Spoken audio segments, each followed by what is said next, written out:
उत्तर प्रदेश में शादी करने जा रहे हैं। अब सिंपल रजिस्ट्रेशन नहीं चलेगा। कुछ नए रूल्स आए हैं जहां आधार, बायोमेट्रिक और फैमिली की प्रेजेंस को मैंडेटरी कर दिया गया है। आइए इन नए रूल्स को सिंपल भाषा में समझते हैं। नमस्कार दोस्तों, मेरा नाम है अक्षिता सोनी और आपका अपने चैनल योर लॉर्डशिप्स पर स्वागत है। केस का नाम है Shanidev and another versus state of UP. Allahabad high court का जजमेंट है ये, जहां इलाहाबाद हाई कोर्ट ने कुछ डायरेक्शंस दिए हैं जिनको इम्प्लीमेंट करने का काम स्टेट गवर्नमेंट का है। ये डायरेक्शंस जो हैं वो मैरिज से रिलेटेड हैं। आइए समझते हैं इनको आसान भाषा में। इसके पहले मैं आपको एक इम्पोर्टेंट अनाउंसमेंट करना चाहूंगी। राजस्थान और उत्तराखंड के लिए रैपिड रिवीजन स्टार्ट हो रहा है, जहां आपको कंप्लीट रिवीजन के साथ में टेस्ट सीरीज का एक्सेस भी प्रोवाइड किया जाएगा। एंड फॉर मोर इन्फॉर्मेशन आप इस नंबर पे कॉल कर सकते हैं। आइए चलिए समझते हैं व्हाट ट्रिगर्ड दीज चेंजेस। मान लीजिए रवि और आयशा दोनों इंटरफेथ कपल है और दोनों लखनऊ बेस्ड है। दोनों को शादी करनी है और ये लोग भागकर गाजियाबाद चले जाते हैं और वहां एक लोकल नोटरी से फेक सर्टिफिकेट बनवा लेते हैं और सब रजिस्ट्रार के पास जाके अपनी मैरिज रजिस्टर करवा लेते हैं। अब दिक्कत यहाँ शुरू होती है कि ना तो इनके पास कोई एड्रेस प्रूफ है, जुरिस्डिक्शन इशू भी बनता है क्योंकि ये दोनों लखनऊ बेस्ड हैं और शादी गाजियाबाद में रजिस्टर करवा रहे हैं। फैमिली की प्रेजेंस भी नहीं है और एक अनरजिस्टर्ड रेंट अग्रीमेंट के थ्रू ये अपना एड्रेस प्रूफ बता देते हैं और कोर्ट में प्रोटेक्शन पिटिशंस फाइल करते हैं against the parents for protection. तो यहाँ कोर्ट को लगता है, क्योंकि ये लगातार पिटिशंस आ रही थी, तो कोर्ट को ये लगता है कि यहाँ मिसयूज हो रहा है और ये लीगल लूपहोल्स हैं जिनको प्रोटेक्ट करने की जरूरत है, अदरवाइज ह्यूमन ट्रैफिकिंग के केसेस बहुत बढ़ रहे थे। इसके चलते ये चेंजेस के अंदर डायरेक्शंस इंप्लीमेंट की गई। सो पहला इंपॉर्टेंट,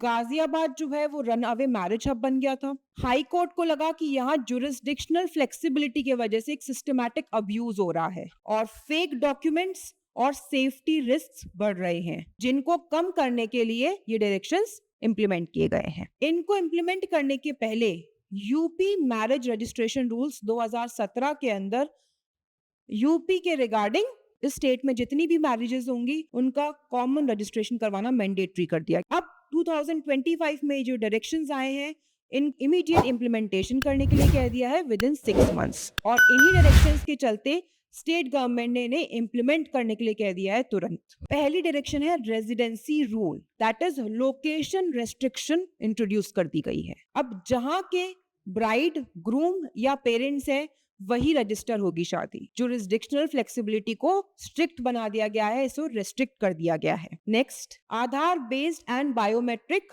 आइडेंटिफिकेशन। फिंगरप्रिंट्स और बायोमेट्रिक डेटा चाहिए होगा ब्राइड और ग्रूम दोनों का आइडेंटिफिकेशन के लिए। आधार को मैंडेटरी कर दिया गया है और फोटोग्राफ्स भी चाहिए होगी दोनों कपल की एज वेल एज विटनेसेस की। नेक्स्ट, एज वेरिफिकेशन के लिए अब सिर्फ सिंपल एफिडेविट ही रिक्वायर्ड नहीं है। एज को वेरीफाई करने के लिए डिजी लॉकर या ऑफिशियल एजुकेशनल बोर्ड के डेटाबेसेस को चेक किया जाएगा। Passport, PAN card, driving licence, इन सबको भी यूज किया जा सकता है as proof of as.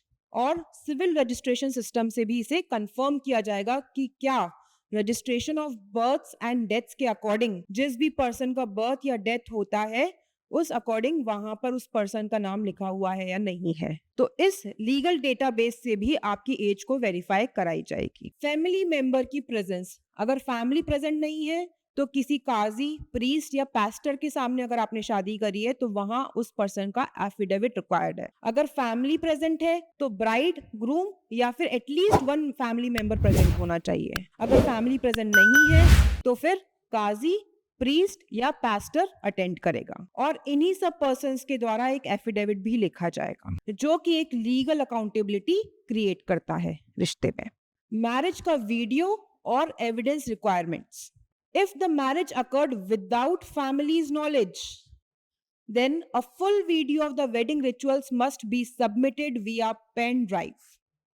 So complete recording होगी मैरिज सेरेमनी की और वो आप सबमिट करेंगे पेन ड्राइव के अंदर। मैरिज रजिस्ट्रार जो है वो पर्सनली वेरीफाई करेगा सारी डिटेल्स और रजिस्टर कर देगा मैरिजेस और रजिस्टर्ड मैरिजेस पे एक स्पेशल सील होगी। उस स्पेशल सील के अंदर लिखा जाएगा that it is verified under new rules। तो ये सील जब होगी उस पर तब माना जाएगा कि यहाँ पर प्रॉपर रजिस्ट्रेशन हो गया है। It is verified under new rules। Proof of residence के लिए अब सिर्फ अनरजिस्टर्ड रेंट अग्रीमेंट से नहीं काम चलेगा। या तो रजिस्टर्ड लीज दिखाओ या फिर यूटिलिटी बिल्स दिखाइए, जैसे वाटर, इलेक्ट्रिसिटी या गैस बिल दिखाइए, या फिर गवर्नमेंट आईडी शो करिए कि आप यहाँ के रहने वाले हैं।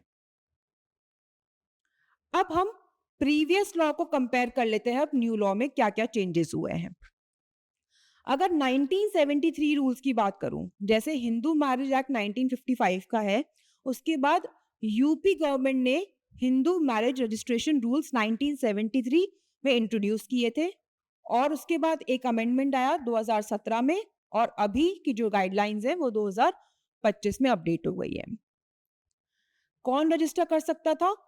अगर मैं 1973 की बात करूं तो सिर्फ हिंदू कपल्स रजिस्टर कर सकते थे। 2017 के रूल्स की बात करूं तो all marriages irrespective of religion register कर सकते थे। अब 2025 में all marriages but only in residence district, जहां आपका रेजिडेंस है वहीं आप रजिस्टर कर सकते हैं। नेक्स्ट, जुरिस्डिक्शन की बात करूं तो जहां कपल रिसाइड करता है वहां, place of residence of either party, now it is restricted to city of bride or groom or parents. Next, documents क्या क्या चाहिए होते हैं? ID, marriage proof, age proof, आधार, फोटो, एड्रेस, विटनेसेस। अब यहां पर आधार भी चाहिए, बायोमेट्रिक आइडेंटिफिकेशन भी चाहिए, digi locker based as verification भी चाहिए, और एफिडेविट भी चाहिए। तो अब स्ट्रिक्टर इन्फोर्समेंट कर दिया गया है। क्या मैरिज वीडियो की जरूरत होती थी पहले? बिल्कुल नहीं, लेकिन अब 2025 में मैरिज वीडियो की भी रिक्वायरमेंट है अगर फैमिली की प्रेजेंस पे शादी नहीं हो रही है तो। प्रीस्ट और काजी का कोई रोल था पहले कोई रोल नहीं था, लेकिन अब they must be present if there is no family member present. Address proof में पहले रेंट अग्रीमेंट और अनरजिस्टर्ड रेंट अग्रीमेंट भी एक्सेप्ट कर लिया जाता था, लेकिन अब अनरजिस्टर्ड रेंट अग्रीमेंट एक्सेप्ट नहीं किया जाएगा।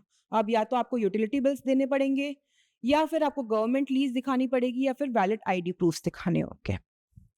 फैमिली की इन्वॉल्वमेंट पहले बिल्कुल जरूरत नहीं होती थी, लेकिन अब मैंडेटरी कर दी गई है। एफिडेविट अब मैंडेटरी कर दिया गया है। और लीगल जस्टिफिकेशन की बात करूं तो ये जो रूल्स थे 1973 के, ये हिंदू मैरिज एक्ट पे डिपेंडेंट है। ये जो रूल्स हैं ये यूपी की गवर्नमेंट नोटिफिकेशन आई थी, और ये जो डायरेक्शंस आए हैं ये basically Shanidev versus state of UP case के अंदर डायरेक्शंस आए हैं इलाहाबाद हाई कोर्ट। तो इन्हीं सब चीजों को देखते हुए अगर हम कंपेयर करें तो यहां ये पता लगता है कि अब स्ट्रिक्टर रूल आ गया है। लेकिन एक डिबेट अभी भी चल रहा है, civil rights perspective versus fraud control. Civil rights activist को लगता है कि यहां पर एडल्ट्स का फ्रीडम को रेस्ट्रिक्ट करने की कोशिश की गई है, versus the other side says that it is just for the protection of the couples, for controlling trafficking among the couples, fake documents से बचने के लिए और लीगल लूपहोल्स को प्रिवेंट करने के लिए ये रूल्स लाए गए हैं। तो दोस्तों आपको क्या लगता है, क्या ये रूल्स सही है या फिर ओवर रीच? कमेंट्स में जरूर बताइए, लाइक करिए, शेयर करिए और सब्सक्राइब करना ना भूलिए इस चैनल को। Thank you.